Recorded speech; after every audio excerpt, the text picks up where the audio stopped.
Hello everyone. Today I've prepared a slideshow video on fuel cell cars. Now this is an idea that is currently in the works. There has been multiple models of these cars produced, and it is while it is not something that has taken off in our market yet, it is constantly being improved on um, to make them more affordable and more reliant, etc. To start off, fuel cell versus electric cars. Um, these two these two cars are very similar in the way they are built, but the function is what sets them apart. Fundamentally, fuel cell and electric cars have the same motor, as they are completely battery related. They do not contain a combustion engine or most of the components that you would see in a normal gasoline or diesel car or truck. With the fuel cell cars, the only emission that is produced out of them is water vapor and does not come out of the tailpipe of the vehicle. The fuel cell cars can be filled up from a fuel pump just like any other gasoline car that you would own right now. Makes them a lot quicker to just stop in, fuel up your car, and get back on the road.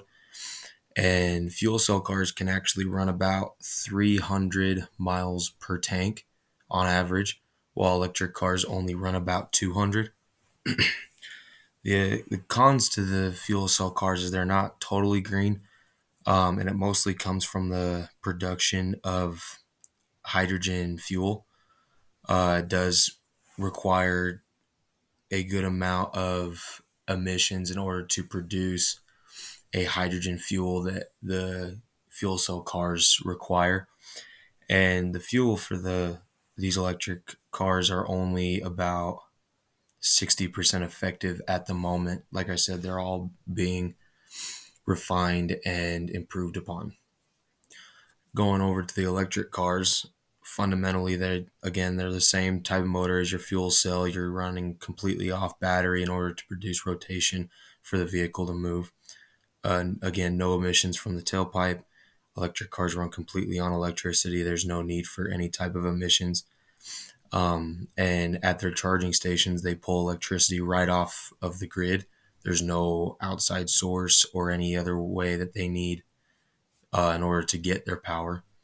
The cons: lithium has proven to in order to mine and refine lithium in order to create the batteries that they run on their lithium ion batteries. It does require a lot of emissions, so it does kind of counterbalance the no emissions from the car to how much emissions are produced in order to produce their batteries. um, they cannot produce their own electricity. It's what sets them apart from the fuel cell counterpart, is that the fuel cell has it is made to be able to produce its own energy through its fuel, while electric cars, you have to completely recharge the battery almost like a cell phone. And they do not run as long, like I said, about 100 miles less than your average fuel cell car. So, fuel cell cars, in short, hydrogen fuel is stored in the tank, which is shown at number 2 on the diagram, and is run up through a filter kind of in between 1 and 2 in order to separate the hydrogen ions from the oxygen atoms. And this, in turn, in section 1 of the diagram, is run through. They have two batteries, and they're shown right at the top of that section 1. They have a DC-DC connector that connects both of them. The smaller battery is what starts your car and runs the accessories, your in screen and different accessories that have been made available to people through their vehicles. And then the power is converted through that DC-DC connector into the larger battery, which is what provides the rotation and makes your car run. This is similar to electric cars in the fact that they don't have the hydrogen running through them, but they are essentially set up the same. The hydrogen is then run through that bigger battery after the car started up. It is run through the um, two ports of that battery, and the charge of those hydrogen ions is what produces the electricity and keeps that battery charged up. Going back into the emissions part of this as well, you can see where it's labeled as oxygen going in, and through the side of the motor is essentially your um, your tailpipe or your exhaust, and that runs back out through the back of the car, not through a tailpipe, but they do have their own exhaust system that produces pure water vapor, no harmful emissions whatsoever. The emissions benefits, and I found this graph and I really liked it, and it shows the Tucson, the Toyota Mirai, and the Honda Clarity all through FCV, which is fuel cell vehicles, but it also kind of compares it to your Chevy Bolt, Toyota Prius, and Honda Civic, which the Bolt and Prius being electric cars. And I just like how the graph kind of shows the greenhouse greenhouse gas emissions and the different CO2 levels that they go with. Hydrogen cell fuel cars produce zero harmful emissions into the atmosphere. Um, like I said, being water vapor, they do not produce any CO2 from the car itself. Now, like I said, they are being refined to where they're trying to make it to where producing that hydrogen for the fuel is a little bit more beneficial in relation to greenhouse gases. Both um, electric and fuel cell vehicles produce most of their emissions through just the creation of batteries and fuel production. And I found this quote from Plug Power Incorporation uh, made this year.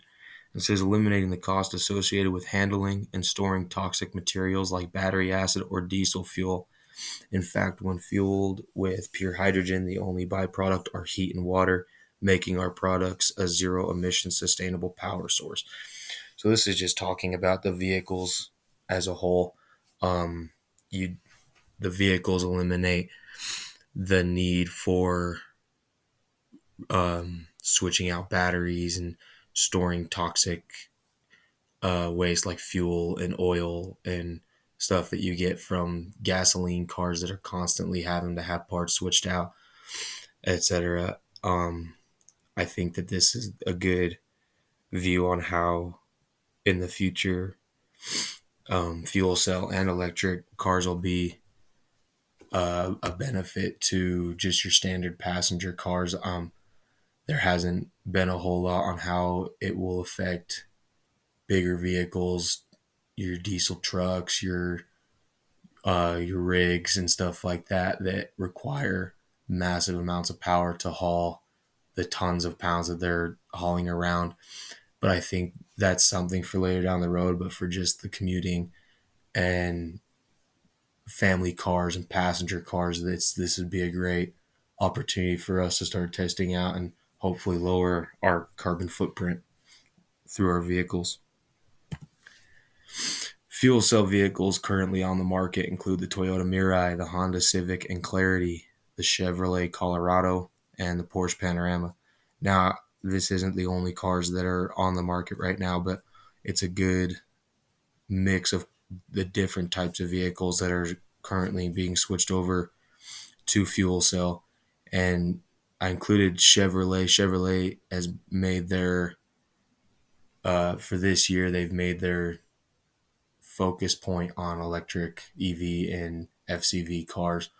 And I like that their Colorado is their smaller size, half size truck. That this is a perfect vehicle in order to test out how they will run with their FCV and EV models. Porsche Panamera being another one of those. It's a very sporty car, lots of horsepower and stuff in their gasoline counterparts. Another great example on how FCV and EV vehicles can be tested into vehicles that have to have a lot more horsepower in order to run and sell. And the Honda Civic and Clarity, two very popular, very reliable passenger gasoline cars, are now being switched over. And in the bottom right picture, you'll see the Honda Civic. Now that body style they call it a Type R, and that is known to be, again, a very high horsepower, very fast, sporty model of the Civic. And I'm excited to see how they turn that and how that runs with their FCV vehicles.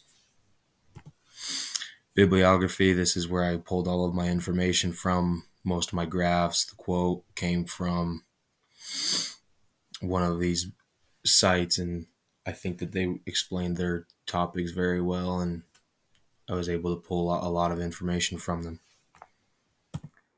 That is it for my slideshow and video. Thank you guys for watching and listening, and I hope you do some more research into this, and I hope this has sparked some curiosity into FCV vehicles.